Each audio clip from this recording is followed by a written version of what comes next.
Hi, Rose here. This video is going to be on religious trauma.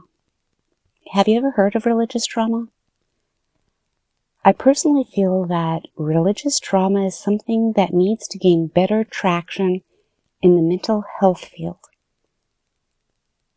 So, what is religious trauma syndrome, or RTS? Religious trauma syndrome was coined by Marlene Winell in 2011. Winell is a popular educator and writer who has done psychological research on human development and decided to research religious trauma after her own experiences. Religious trauma is a form of psychological trauma that stems from harmful experiences within a religious context. It can occur when an individual is subjected to abuse, control, manipulation, or mistreatment in the name of their religion. RTS is the condition experienced by people who are struggling with leaving an authoritarian, dogmatic religion and coping with the damage of their indoctrination.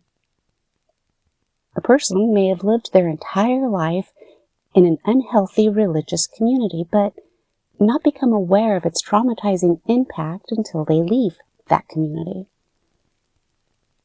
Someone experiencing religious trauma goes through the shattering effects of losing their faith, the core beliefs they have because of what they've been taught as absolute truth. Once they wake up, so to speak, they then experience the effect of trying to deconstruct their beliefs, which is the process of systematically dissecting the beliefs they were raised with or chose to believe later in life. Religious trauma is a function of both the chronic abuses of a harmful religion and the impact of severing one's connection with one's faith, as well as leaving a controlling community and lifestyle. Religious trauma syndrome has a very recognizable set of symptoms, a definitive set of causes, and a debilitating cycle of abuse. This trauma often leads to complex PTSD, so it's not something to be taken lightly. I was born and raised as one of Jehovah's Witnesses. I started to deconstruct my beliefs in my 50s, so I'm going to focus on how this applies to Jehovah's Witnesses. But if you're part of any high-control religion or group, you might find that this applies to you as well. I'm going to share what I have read through my research on this topic and how it has personally affected me. Also, how it has affected others in discussions that I've had with them. Religious trauma impacts Jehovah's Witnesses' cognitive abilities, their ability to take in information and look at it critically. Religious trauma affects their emotions, their social circle, their social life, and their cultural experiences. A person may have lived their entire life as one of Jehovah's Witnesses, but not become aware of its traumatizing impact until they leave, like myself. So let's go over the causes and impact of religious trauma for Jehovah's Witnesses. First, let's go over how religious trauma impacts and affects children who are Jehovah's Witnesses, as well as their childhood development. Childhood cognitive development means the development of the child's ability to think and reason. A child's formative years are a crucial part of their development. It's during those early years that a person's moral compass is set and their brain pathways are developed regarding relationships, their resilience, their community, their sense of family ties. The list is endless. Interactions throughout these formative years shape the child into the person they will become. What shapes us into the person we become transpires throughout our childhood. The information that goes into a child's brain profoundly affects their development as well. The same goes for a lack of information or inaccurate information they receive, which can be extremely detrimental to a child's development. According to the Association of American Colleges and Universities, teaching children and students to be skeptical will help them see through the distortions of propaganda and enable them to assess judiciously or make a good decision when it comes to the influence of powerful emotional appeals. In the Dictionary of Psychology, the dictionary defines critical thinking as a cognitive strategy consisting largely of continually checking and testing possible solutions to guide one's work. So basically, teaching a child to look for flaws or errors, and then being able to adjust their perspective or thinking based on what they learn and are being taught. But as a child of one of Jehovah's Witnesses, this is impossible when it comes to their beliefs.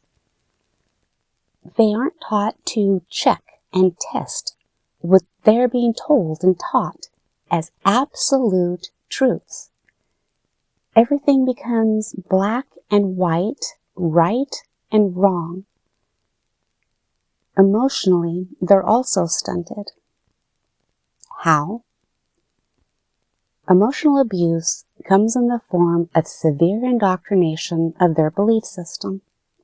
It comes from restricting a child's freedoms. A child being taught and shown doomsday messages puts them in a constant flight or fight mode.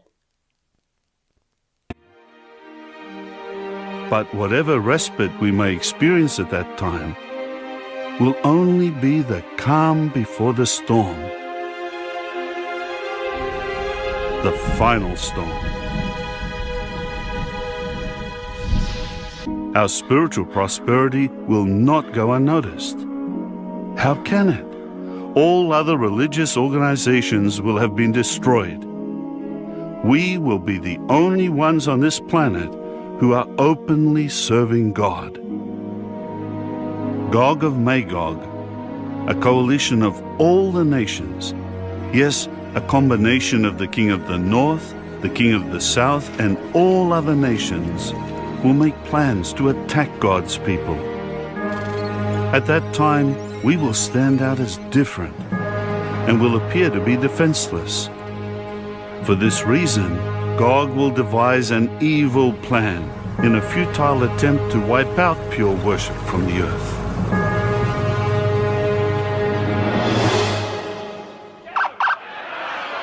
But in his rage, Gog will not take into consideration one vital fact. His attack on God's people is an attack on Jehovah himself. What a mistake that will be. Gog will enrage the sovereign of the universe, Almighty God. Constant pressure to conform with those beliefs robs a child of their personal identity. Children of Jehovah's Witnesses are to completely adhere to the doctrines that they are taught, which is also a detriment to their identity. Let me explain this as one who was raised as a witness. And I also raised my children in the same way. Many witness parents are mainly focused on their witnessing work, their meeting attendance, and the compliance of their children to do exactly what the rules of the organization state. These rules affect witness children from their appearance, their actions, to what they are able to do. Due to the blind adherence witness parents have regarding their beliefs, which includes following all the rules they are under, children of Jehovah's Witnesses' emotional needs aren't met because it doesn't allow them to freely express themselves without fear of getting in trouble in one way or another. Witness children are expected to remain separate from their worldly peers. They're taught them against the world line of thinking. They're required to preach weekly, attend and personally study for 4 meetings each week that last between 30 to 40 minutes each.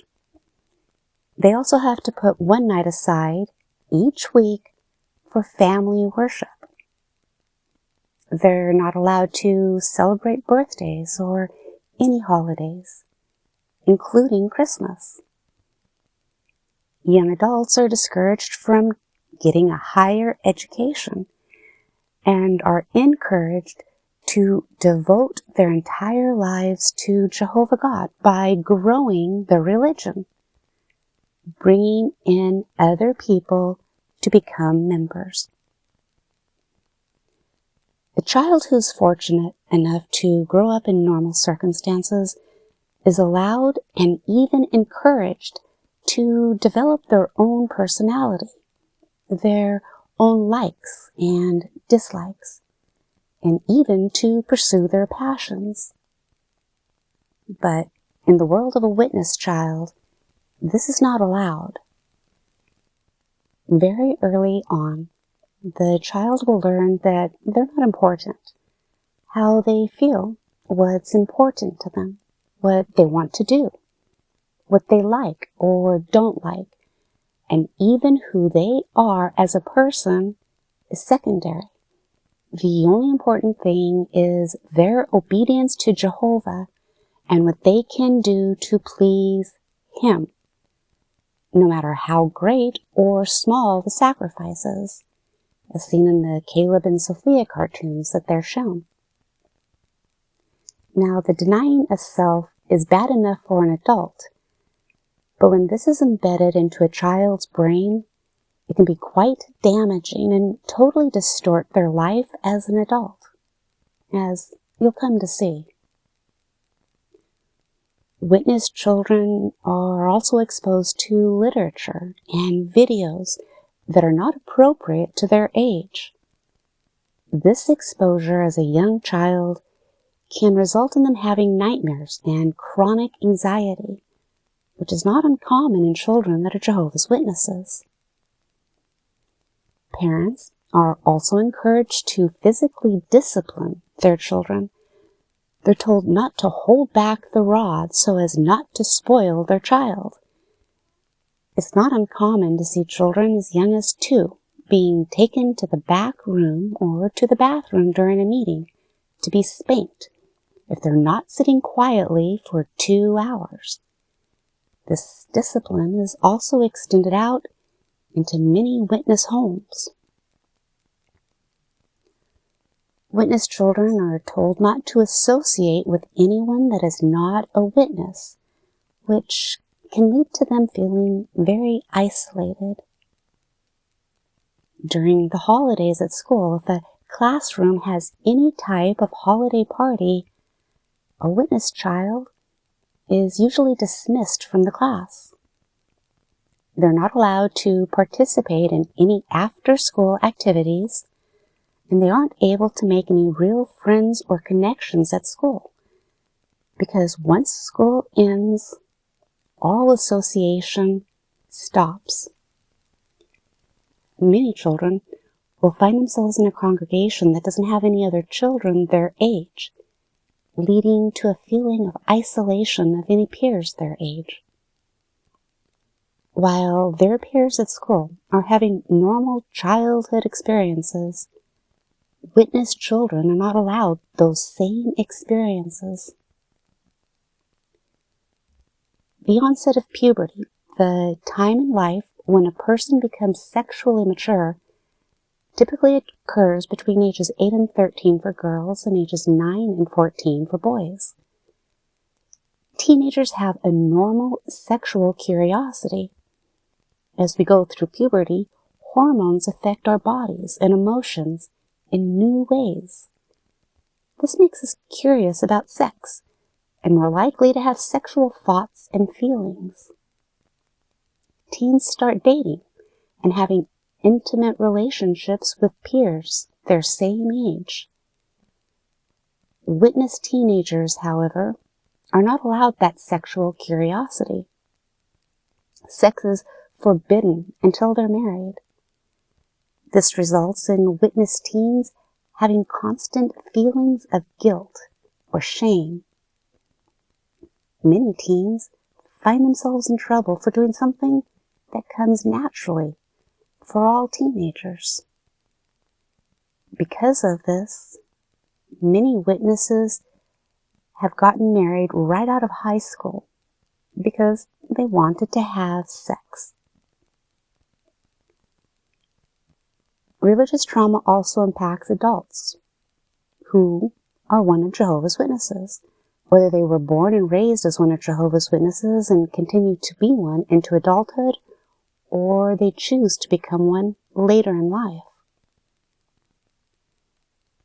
Jehovah's Witnesses' ability to critically think is completely discouraged, both in the videos they watch and in the publications they read. Witnesses are instructed that no matter how illogical or unpractical the instructions they are given, they must blindly obey. At that time, life-saving direction that we receive from Jehovah's organization may not appear practical from a human standpoint. All of us must be ready to obey any instructions we may receive, whether these appear sound from a strategic or human standpoint or not. There's even a song titled, "Listen, Obey, and Be Blessed." Jehovah's Witnesses are told they are to be like sheep and follow along with their leaders, their governing body, meekly doing what they are told to do. They're indoctrinated to believe that any critical thinking can cost them their life. Whatever method he uses, we have to fight.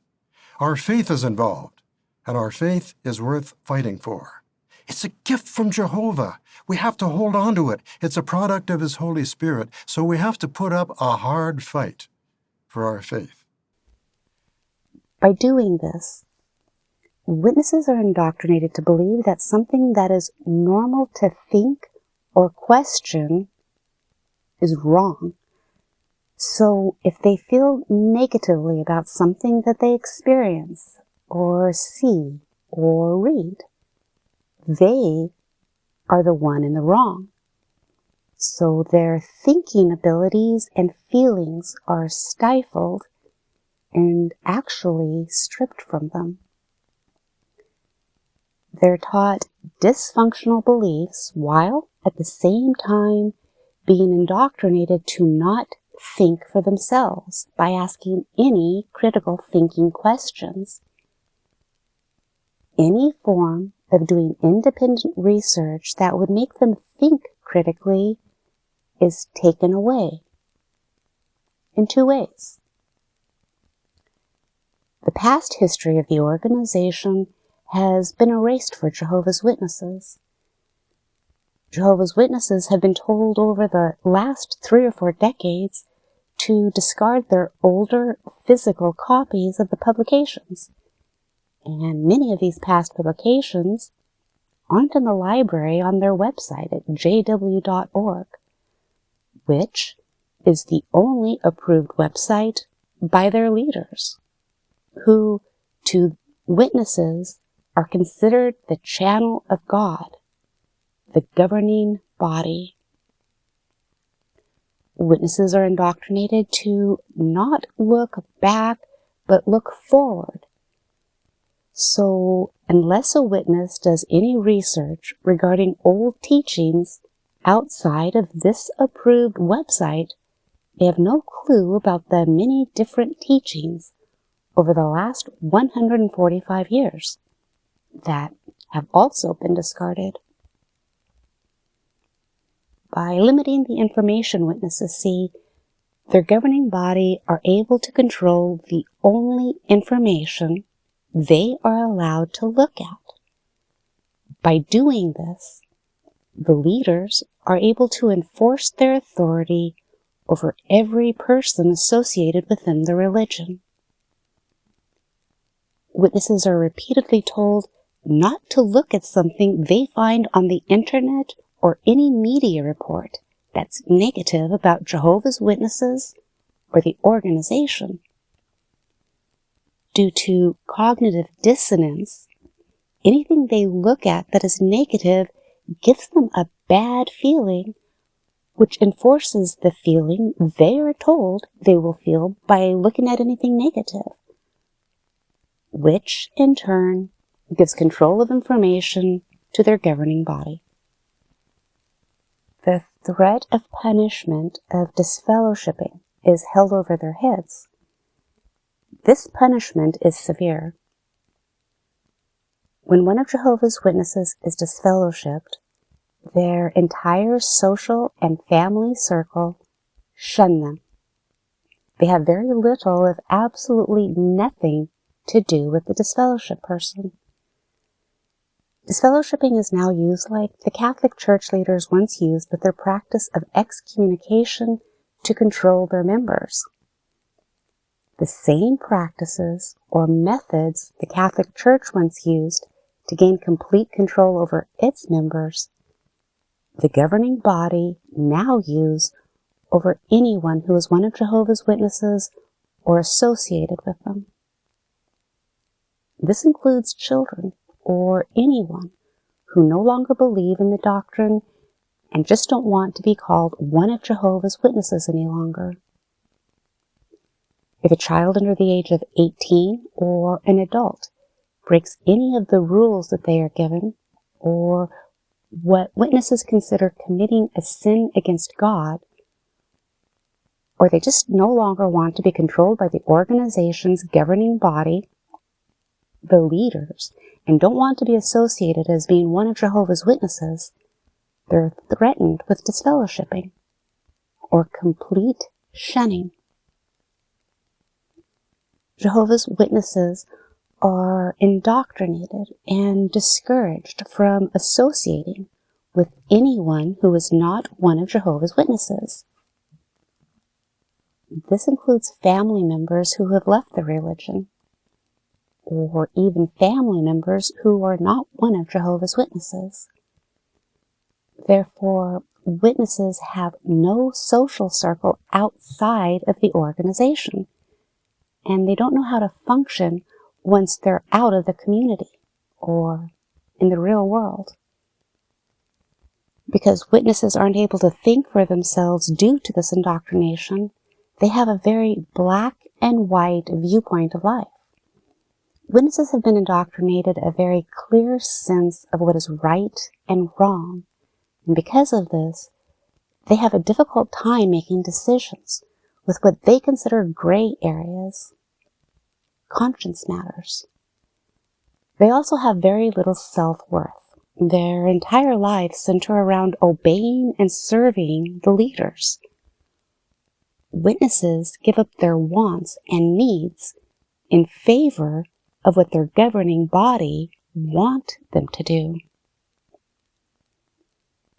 There are many witnesses who have either been sexually assaulted as a child or as an adult.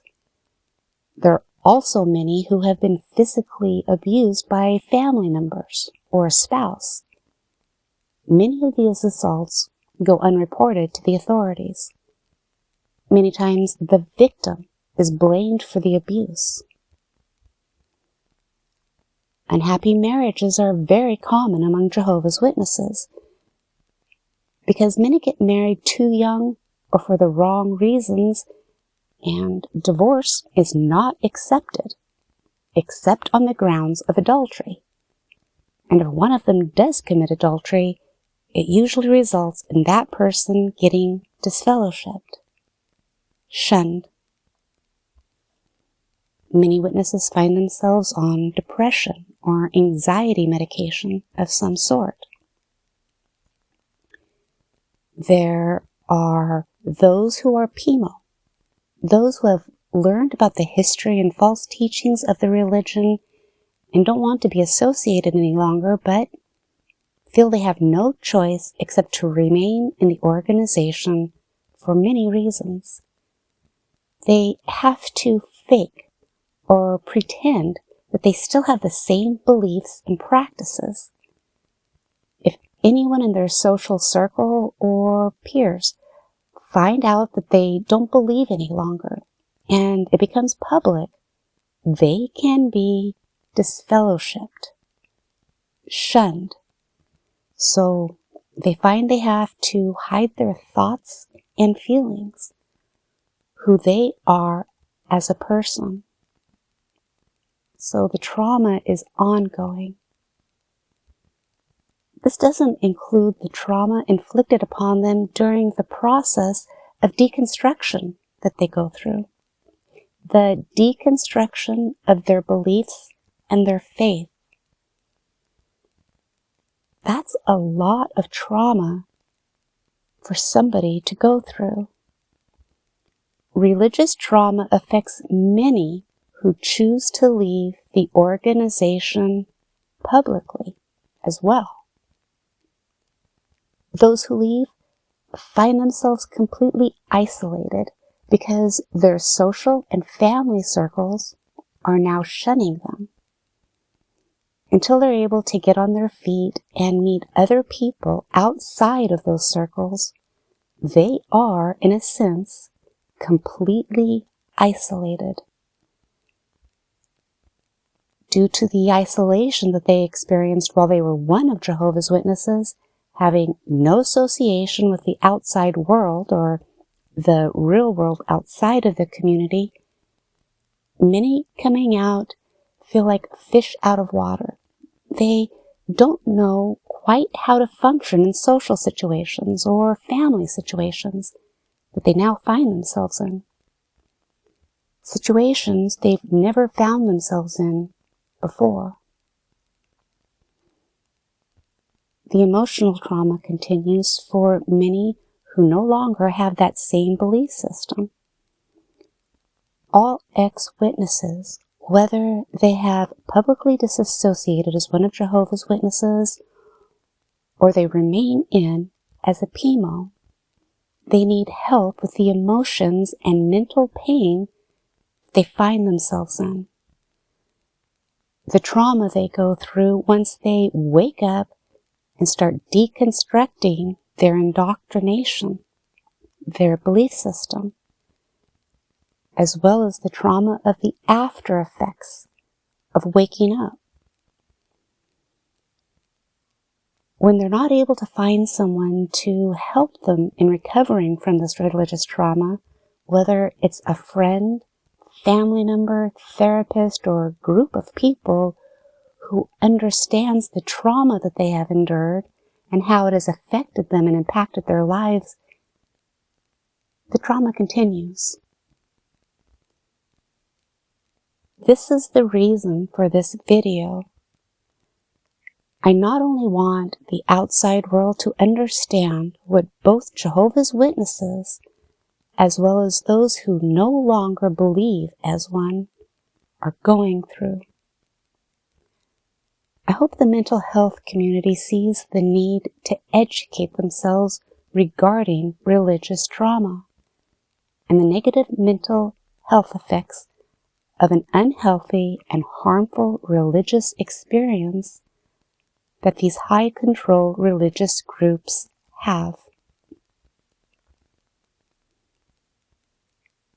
Although the term religious trauma syndrome, RTS, is gaining traction with some doctors, therapists, and other experts, the term has not been added to the Diagnostic and Statistical Manual of Mental Disorders. And I don't know why. Because of this, it's very difficult for someone coming out of these high-control groups to find someone to talk to face that can help them recover from their trauma.